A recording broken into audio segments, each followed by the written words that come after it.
Hello అండి అందరికీ. ఇవాళ మార్నింగ్ హైదరాబాద్లోని మలక్పేటలో కాల్పులు జరిగినాయి. ఈ కాల్పుల్లో చందు రాథోడ్ అని చెప్పేసి ఈయన ఉన్నారు కదా, ఈ వ్యక్తి అయితే మరణించడం జరిగింది.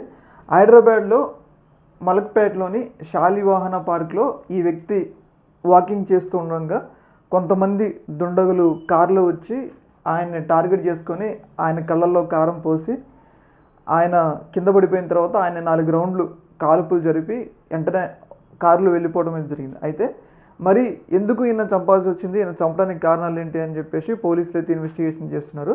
పోలీస్ ఇన్వెస్టిగేషన్ చేయకన్నా ముందు ఈయన భార్య అయితే ఈ చందు రాథోడ్ భార్య, ఆమె కొన్ని కీలకమైన ఆరోపణలు చేశారు. ముఖ్యంగా దేవరొప్పలకి చెందిన రాజేష్ అని చెప్పేసి ఒక వ్యక్తి ఉన్నాడు.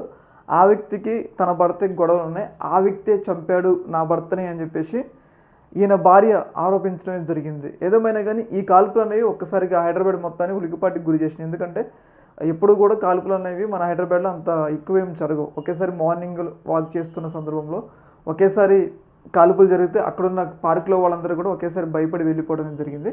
ఏదేమైనా కానీ ఈ సంఘటన అనేది ఒక్కసారిగా తీవ్రమైన చర్చనీయాంశమైంది. అందరినీ కూడా ఒకసారి అయితే ఉలికిపాటికి గురి చేసిందనమాట. మరి పోలీసులు పూర్తిగా ఇన్వెస్టిగేషన్ చేసి ఈయన భార్య ఆరోపించినట్లుగా రాజేషే చంపాడా, ఇంకా ఎవరైనా చంపారా, ఇంకేమైనా కక్షలు ఉన్నాయా అనేది పూర్తిగా ఇన్వెస్టిగేషన్ చేయాలని చెప్పేసి మనం కూడా కోరుకుందాం. ఈ యొక్క అంశంలో మీ యొక్క అభిప్రాయం కింద కామెంట్లో తెలియజేయండి. ఓకే, మరి థ్యాంక్ యూ.